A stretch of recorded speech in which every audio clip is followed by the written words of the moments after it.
sisters of Burnaby Pacific Grace, let me draw your attention to this side and this side. What are they? There are theme banners for this year. What do you think of them? It's not very clear and kind of dizzying. Yeah, and what is up with the nails? It looks so gray and bare. I thought the theme was about love and family. Shouldn't the banner be more happy and warm?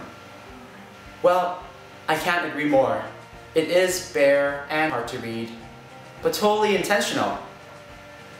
I'll show you.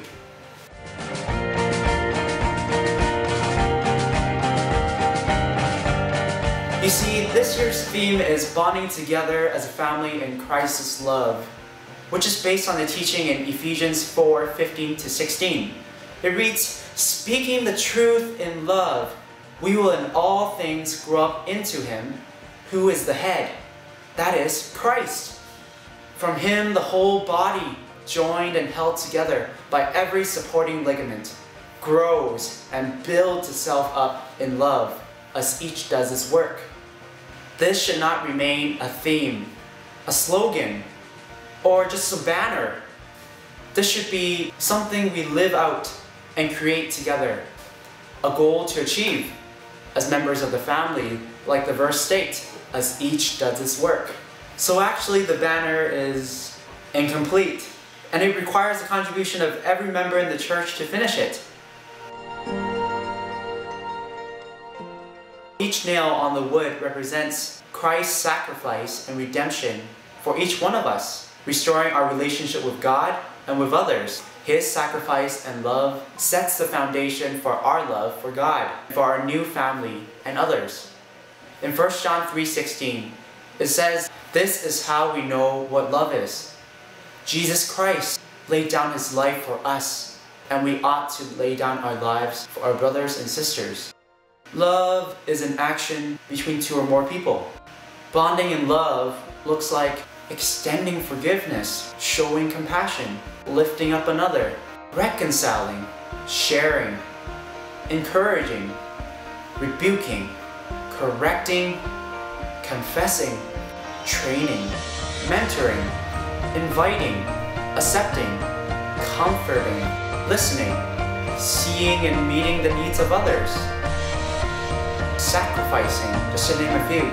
Each bonding action will be represented by a piece of yarn. As we use the yarn to connect one nail to another, we show that the relationship is being built up and a bond is being created.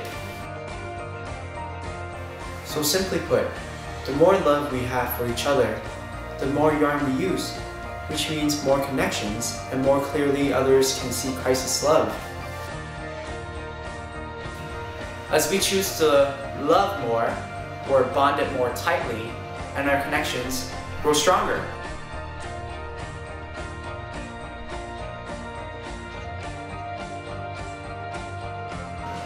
Now it's your turn! Every first Sunday of the month, Communion Sunday, a piece of yarn will be placed into your bulletin. This serves to remind every member of our goal. Over the course of the month, if you feel you have made an effort to love, you may place the yarn into a collection box at the entrance. And the last week of the month, the length of yarn collected will be reflected in the banners. Simple? Okay, if you haven't noticed already, there's also a bookmark inserted in your bulletin today. This colorful picture gives you a glimpse of our goal and serves as a reminder of where we want to be. So place it in your Bible, or stick it on your fridge, or somewhere visible. If each member is willing to make an effort to love, at the end of the year, will the banner still look so gray and bare? Or will Christ's love in us be as evident and overflowing as ever? When you have a piece of yarn in your hand, what are you going to do? Hide it away for yourself? Or are you going to love?